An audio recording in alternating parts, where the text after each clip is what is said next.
So hello everyone, I'm Geraldo, a PhD student at the Safari Research Group, and I'm currently leading a bunch of projects related to processing memory and other aspects of computer architecture as well. So if you're interested in those, feel free to contact me. My information is over there. So today I'm going to talk about programming processing memory architectures. I'm going to first talk about our prior work, SimplePIM, that was published in last year PACT, and I'm going to briefly mention some of our current future work that builds on top of SimplePIM called DaPPA. So I guess I don't need to motivate the need for data movement bottlenecks being mitigated in current systems, neither to provide background on processing memory, neither background on the ABUMPIMP system, right? So I guess hopefully we are on the same page over here. What I'm going to provide background on is what you as a programmer needs to do to program a general purpose processing memory architecture, right? So if you want to program the ABUMPIMP system, probably most of you have already done this in the past, you need several tasks that you need to go through before being able to run your code over there. For example, you need to split the input data across the different processing memory cores, or the DPUs, transferring input data from a memory to the DPUs, and also manually handling caching across the work RAM and the MRAM. And when the computation is done, you need to transfer the data back from the host main memory to the from the DPU main memory to the host main memory. So in terms of code, the programmer has several different tasks that needs to be done to accomplish those tasks. The first one being you need to align data to the boundaries of the DRAM bank. You need to collect the input parameter to be transferred to the DPU memory. You need to distribute the parameters accordingly across the different DPU cores. You need to launch the computation, collect the results back from the host CPU, for the DPU from the host CPU, manage the scratchpad memory inside the DPU cores, and overall orchestrate the end-to-end computation. But you as a programmer just wish that you could just write your simple code without having to take into account all of those other tasks. So the problem that we're trying to solve over here is that programming a general purpose processing memory core requires non-trivial effort from the programmer. So it requires the programmers first to have knowledge of the underlying hardware. So you need to know that you need to deal with DRAM boundaries, for example, or you need to deal with communication across two different types of memory, and manually provide some fine-grained control over your application code. And our goal in these works is to ease the programmability of processing memory architectures by obfuscating the hardware architecture away from the programmer. To this end, we propose two solutions. The first one is SimplePIM. Again, this was one of work that you published in PACT last year. And the overall idea of SimplePIM is to provide some standard APIs to allow the user to build and deploy processing memory programs. So we classify those APIs in three main categories. The first one is the management interface, which is required for some bookkeeping of metadata for PIM resident arrays inside the ABUMPIMP core. Communication interface to allow the user to move data from the host main memory to the processing memory, and also communication across the different PIM cores. And third, the processing interface, which provides the user some primitives or some iterators to implement different workloads. So I'm going to briefly go through each one of them next. So the management interface is composed of several APIs to basically bookkeep which portions of which arrays should be used doing processing memory computation, and which one should be stay on the host system. And on top of that, we provide some APIs to retrieve information about those arrays, to register those arrays, and also to deallocate those arrays. Then we have the communication interface, which provides both host to CPU and to host to PIM and PIM to PIM communication. So the first API is the broadcast API, which is going to be used to transfer a host array to all the PIM cores in the system. The second one is a scatter API, which is going to distribute equally the input array across the different PIM DRAM banks, and the counterpart of that, which is the gather API, which is going to collect the portions of the input arrays that or output arrays that are in the PIM banks back to the host CPU. So we also have communication across the different process memory cores. Since this communication, there is no direct communication path inside the ABUMPIMP chip to communicate across different DRAM chips. All of these communications go through the host CPU, but regardless, they are useful for primitives like synchronization. So the first one is the all-reduce primitive, which allows the user to provide some accumulation function to be applied across different arrays inside the different DRAM PIM banks. And the second one is the all-gather one, which is going to be used to gather pieces of data distributed across the different PIM arrays and distributed them across to the PIM arrays after the computation is done. Then we have the programming interface, which will provide three iterators to allow the user to map their application into the functionalities that he wants to achieve. So the first one is a simple map operation, which is going to take as input an input array and is going to apply a function to each element of those input array. The second one is a reduction, which is going to take one function as input to generate some index, and based on that index, reduce the values of those elements in a particular index into scalar values in a reduction manner.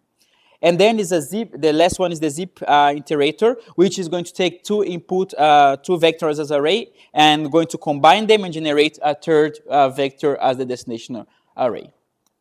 So on top of that, we implement several code optimizations to improve performance. So based on our previous works, we know that those optimizations can lead to better execution time. So the first one is the strength reduction. So here we are eliminating, doing this code generation, multiplications that are used to calculate index of arrays. So we are reducing them to shift operations.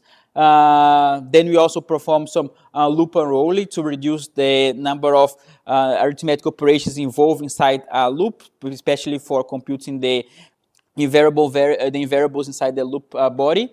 Then we have some avoidance of boundary checks and also function inlining to avoid function invocation overheads, and also adjustments of data transfer size depending on the data that you want to transfer. So in terms of evaluation, we implement SimplePIM and evaluate on top of a real ABUMPIMP system, and we use 6 different applications from both the PRIM benchmark suite and our prior work as well on accelerating machine learning workloads for ABUMPIMP. So those are k-means, linear regression, and logistical regressions. And we mostly compare the hand-optimized versions in terms of programming productivity, in terms of lines of code, and performance.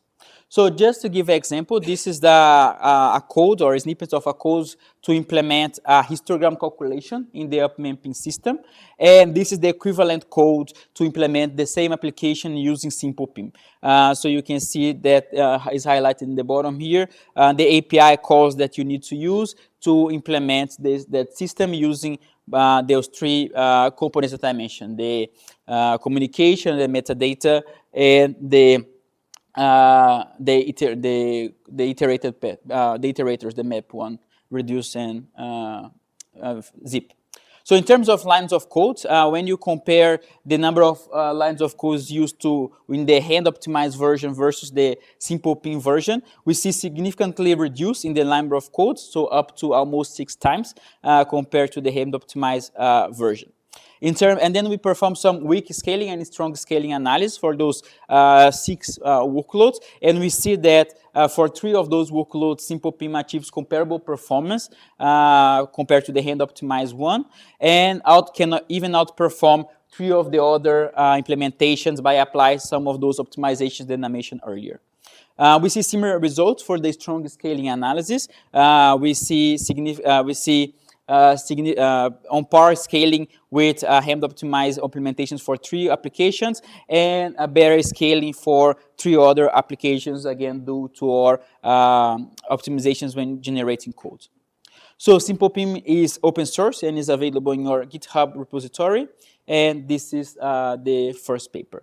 So we keep working on SimplePIM and trying to improve it, and based on that we create this, we are working on this DaPPA project, Data Parallel Framework for Process Memory Architectures. Was also presented in PAC last year, but only in the SRC student research competition because it's ongoing work. So here, the problem is the same. We want to use programmability for process memory, but we are going to take one step further on the use of data parallel pattern primitives for programmability. And on top of that, the goal is the same. We are going to provide this framework that automatically distributes the input and gather outputs from the ABUMPIMP system, handles the memory management, and parallelize works across the different process memory cores. Similar to SimplePIM, DaPPA is composed of 3 main components. The first one is a data parallel API. The second one is the data flow programming interface. And the third one is a dynamic template-based compilation. So really briefly going through those APIs. So the first one, the data parallel APIs, is similar to those map, zip, and reduct operators that SimplePIM presents, but we are going to fully rely on data skeleton-based programming for programmability here. So we are implementing more programming patterns. So not only map or reduce, you also have filter, window, and grouping, and combinations of those are also possible to implement more complex data transformations. So then we have our data flow programming interface, which is exposed to the user. So how this works? So first, the user defines what we call is a pipeline, which is a collection of transformations that's going to happen over the input data. So a pipeline has several stages, and each stage represents a different data parallel pattern that the user is going to define.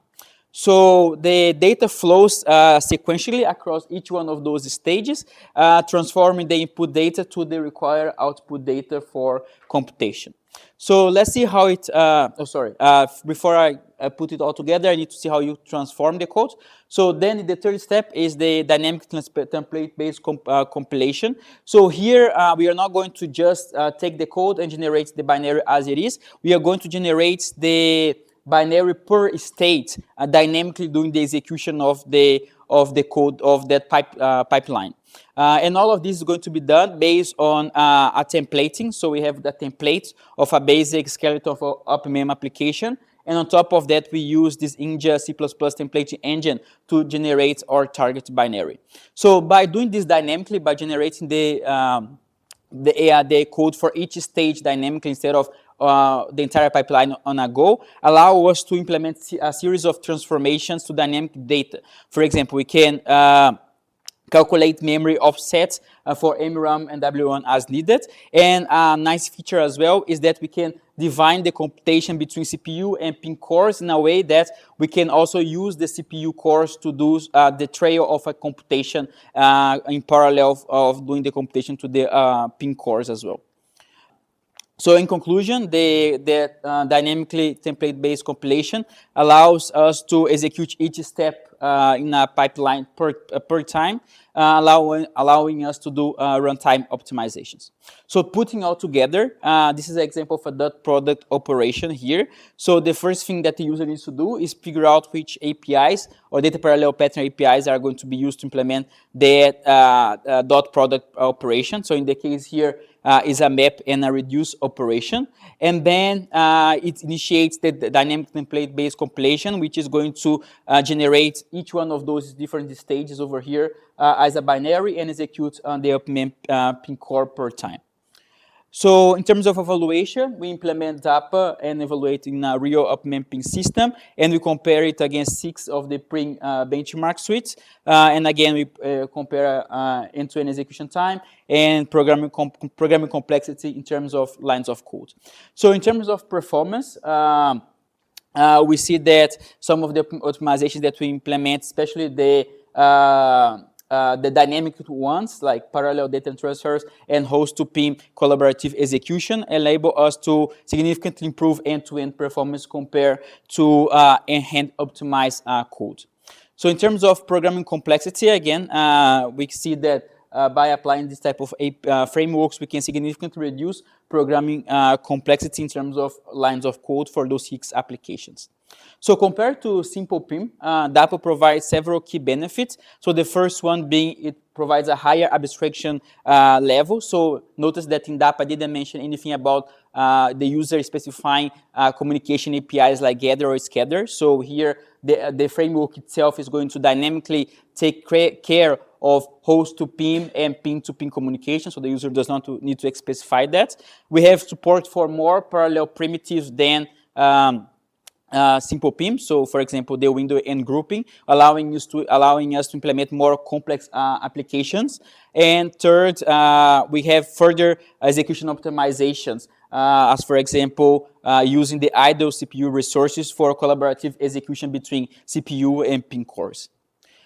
So we conclude that DaPPA improves the state-of-the-art on PIM programmability. So we are still working on finalizing the DaPPA project, so hopefully it's going to be out in open source soon. But in conclusion, in this talk, the problem that we are trying to solve is that programming general purpose process memory systems requires non-trivial programming non-trivial effort from a programmer, and then our goal is to ease the programmability of such general-purpose process memory systems.